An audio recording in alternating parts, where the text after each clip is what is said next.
Hello everyone, welcome and welcome back to my channel again. तो कैसे हैं आप सभी? मैं तान्या खान सैफी फिर से वेलकम करती हूँ आपका अपनी न्यू वीडियो में।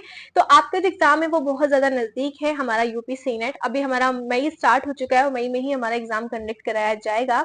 अभी तक जो हमारी डेट है वो 21 में है। आई होप आगे एक्सपेंड हो सकती है, बट अभी चांस कम लग रहे हैं, बट अभी हो सकती है। 50-50 चांसेस हैं, क्योंकि हर बार से ही होती आई है। ऐसा नहीं है कि जो एग्जाम की डेट फर्स्ट टाइम में रख दी गई वही लास्ट तक रहे, नहीं, चेंज होती रहती है डेट। तो अभी हम बात, जो हमारा फिलहाल का जो टाइमिंग है, हम उसी हिसाब से अपनी प्रिपरेशन कर रहे होंगे। आई होप आपकी सबकी प्रिपरेशन बहुत अच्छे से चल रही होगी। और मैं कुछ एमसीक्यू क्लासेस भी अपने यूट्यूब चैनल पर डालती रहती हूँ, आप लोग वो भी चेक कर सकते हैं, देख सकते हैं। लेकिन हमारा जो आज का वीडियो का टॉपिक है वो ये रहने वाला है कि आखिर जो हमें प्राइवेट कॉलेज चाहिए, गवर्नमेंट कॉलेज चाहिए, वो कितने मार्क्स पर हमें मिल सकता है। क्योंकि गवर्नमेंट और प्राइवेट दोनों के लिए ही इस बार कंपटीशन है बहुत ज्यादा, क्योंकि पिछली बार भी कुछ बच्चों को प्राइवेट भी नहीं मिल पाया था। क्योंकि प्राइवेट कॉलेज भी अपना पसंदीदा होना चाहिए। ऐसा नहीं कि कोई भी कॉलेज भर दिए बहुत सारे, वो मिल गया वहां चले गए। नहीं, आपको पहले अपना कॉलेज है वो अच्छे से देखना है, उसका रिव्यू देखने हैं, उसमें जाके विजिट करना है, उसके बाद ही आप अपना कॉलेज लेंगे। तो कॉलेज की सीट किसी में कम होती है, 40 सीट होती है, 60 होती है, तो सीट के हिसाब से आपको कभी कभी कॉलेज नहीं मिल पाता। तो आपको ऐसे कितने नंबर चाहिए जो आपको फर्स्ट टाइम में ही आपको कॉलेज मिल जाए। तो हम इसी बारे में अब डिस्कस करने वाले हैं। गवर्नमेंट और प्राइवेट, हम दोनों के बारे में डिस्कस करेंगे। तो यहाँ पर हमने 2 पार्टीशन कर लिए, गवर्नमेंट और प्राइवेट के। तो यहाँ पर जो हम सबसे पहले बात करेंगे वो ये करेंगे कि हमारा जो गवर्नमेंट का, सॉरी, जो हमारा एग्जाम होता है आखिर वो कितने मार्क्स का होता है। आप सभी को पता है कि जो हमारा एग्जाम है वो हमारा 120 मार्क्स का होता है। ठीक है, 120 मार्क्स। ठीक है, 120 मार्क्स का होता है। उसमें हमारा क्या क्या सब्जेक्ट होते हैं वो तो आपको अभी तक पता ही चल गया होगा। अगर कुछ बच्चे नए हैं उनको नहीं पता है तो मैं बता देती हूँ।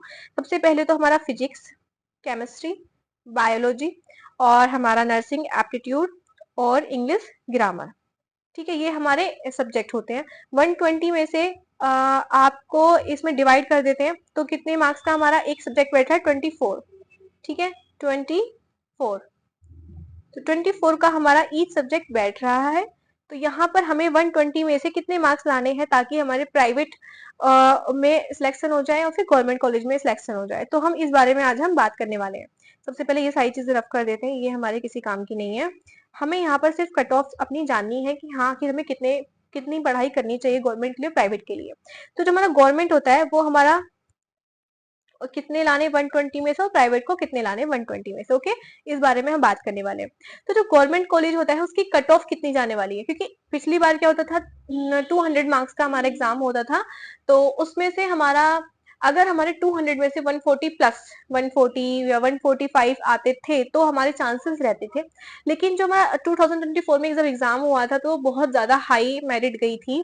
क्योंकि उस बार रीजन ये भी था कि नीट का जो एग्जाम था वो भी हमारा लीक हो गया था। तो कुछ बच्चे जो नीट के थे उन्होंने भी एडमिशन ले लिए थे गवर्नमेंट कॉलेजेस में। और कुछ एक रीजन ये भी था कि उसमें जो हिंदी मीडियम वाले बच्चे थे वो भी पार्टिसिपेट किए थे। तो हिंदी मीडियम वाले बच्चों की जो पकड़ होती है, जो मेहनत करने की काबिलियत होती है, वो ज्यादा होती है। I hope so, but sorry, I think so, but I am not, मैं किसी को ऐसा नहीं बोल रही हूँ कि हाँ इंग्लिश वालों की मैं इंसल्ट कर रही हूँ, ऐसा कुछ नहीं है। सभी अपना अपना होता है। लेकिन ये होता है ना हिंदी वालों को कि हाँ हमें करना है, हम इंग्लिश वालों से पीछे नहीं है, तो वो वाली बात है, बस वो हुआ, कुछ नहीं। तो हिंदी मीडियम में होना, पेपर का पैटर्न, वो भी एक वजह थी। हमारा जो एग्जाम का जो कट ऑफ था वो ज्यादा गया था। ठीक है, लेकिन अभी इस बार क्या है, 120 का हमारा एग्जाम है। तो देख लेते हैं कि हाँ आखिर कितने मार्क्स पर हमें गवर्नमेंट कॉलेज मिल सकता है और कितने पर हमें प्राइवेट। सबसे पहले गवर्नमेंट की बात करेंगे तो गवर्नमेंट में सिलेक्शन के लिए आपको एट लीस्ट 75% चाहिए। एट लीस्ट 75% आपको चाहिए। 75% पर कितना बैठेगा हमारा 120 का? तो 120 का हमारा 75% बैठेगा 90 मार्क्स। ठीक है, 90 मार्क्स तो आपको 120 में से लाने हैं। ये मार्क्स आपको अचीव करने ही है। आपको जो अपना गोल बनाना है ना, जो आपको टारगेट सेट करना है अपना, वो आपको 90 या 100 ही सेट करना है। आप तो फुल ये सोचो कि हमें पेपर में सारी चीजें आनी चाहिए, जितने भी हमारे क्वेश्चंस हैं हम सब अटेम्प्ट करें और बहुत अच्छे से करें और करेक्ट करें, एक्यूरेट करें। तब जाकर आपके 10-20 क्वेश्चन आपके बाय मिस्टेक गलत हो जाएंगे, तब जाकर आपके 100 या 90 नंबर आएंगे। तब जाकर ही आपका गवर्नमेंट में सिलेक्शन हो सकता है। ठीक है, तो इसलिए पढ़ाई तो बहुत ज्यादा करने की जरूरत है। बिल्कुल भी लापरवाही बिल्कुल ना करें। 15 दिन आपके पास है, अच्छे से पढ़ाई करें, जी जान से मेहनत करें, और इतनी पढ़ाई करें, इतनी पढ़ाई करें कि कट ऑफ 100+ चली जाए, इतनी पढ़ाई करो आप। मतलब कोई कसर छोड़ो ही मत कि हाँ हमसे ये कमी रह गई, बिल्कुल भी रिग्रेट नहीं रहना चाहिए कि यही 15 दिन है आपके जो आपको सिलेक्शन दिलवा सकते हैं, आपकी लाइफ सेट कर सकते हैं, अगर आपका सपना है गवर्नमेंट कॉलेज से बीएससी नर्सिंग करने का। चलिए ये तो बात हो गई हमारी गवर्नमेंट कॉलेज की, थोड़ा सा मोटिवेशन भी मैंने बीच में दे दिया, तो आई होप आपको थोड़ी सी तो आशा जगी होगी कि हाँ हमें कुछ करना है। फिलहाल हम बात करते हैं प्राइवेट कॉलेज की। तो 120 मार्क्स का अगर हमारा एग्जाम होता है तो प्राइवेट कॉलेज में कितने मार्क्स कंपलसरी होते हैं? वैसे तो हर, मैं बता देती हूँ, हर प्राइवेट कॉलेज का जो रहता है अलग अलग रहता है। ऐसा नहीं है कि सिर्फ सारे कॉलेज में इतने ही मार्क्स चाहिए होते हैं, ऐसा कुछ नहीं होता है। हर कॉलेज को अलग अलग मार्क्स चाहिए होते हैं, लेकिन ज्यादातर जो हमारी वेबसाइट पर अभी तक जो हमारा डला हुआ है, क्वालिफाइड कितने पर होते हैं कि हम काउंसलिंग के लिए एलिजिबल है। तो काउंसलिंग के लिए एलिजिबल आप कब होते हो? जब आपके काउंसलिंग के लिए पिछली बार हमारा जो हुआ था 200 मार्क्स में थे, उसके 75% अबव थे, उसको ही मौका मिला था काउंसलिंग में पार्टिसिपेट करने का।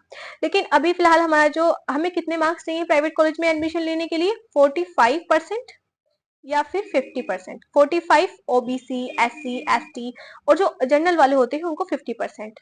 अब आप बताइए 120 में से अगर हम 45 का देखें तो कितना मार्क्स बैठ रहा है हमारा?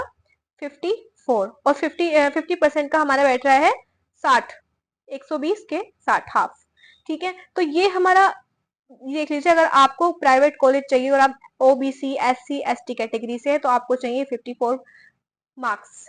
ज्यादा नहीं है, बहुत इजीली आप कर लोगे, बिल्कुल भी इजी नहीं, बिल्कुल भी हार्ड नहीं है। अगर आप किसी प्राइवेट कॉलेज में एडमिशन लेने जा रहे हो तो आपको 54 मार्क्स लाने 120 में से, ये बहुत बहुत बड़ी बात नहीं है, बहुत छोटी सी बात। आप कर सकते हो अगर आपने 12th किया है, 12th में कुछ तो पढ़ाई होगा, 12th में आप पास भी होगा तभी आप एग्जाम दे रहे हो ये वाला, तो जाहिर है आप कर सकते हो। 60 अगर आप जनरल से कर है तो आपको फिर 60 लाने होंगे। ठीक है, तो ये था हमारा प्राइवेट और गवर्नमेंट कॉलेज में अपना डिफरेंशिएट। लेकिन कुछ कॉलेजेस ऐसे होते हैं जिनकी मेरिट हाई जाती है प्राइवेट कॉलेज की, और गवर्नमेंट कॉलेज भी अपने अपनी मेरिट के हिसाब से ही अपना एडमिशन लेते हैं। और अभी ये बिल्कुल जब आपका एग्जाम हो जाएगा ना तो उसके बाद आपको एग्जैक्ट पता चल जाएगी कि आखिर क्या मेरिट रहने वाली है।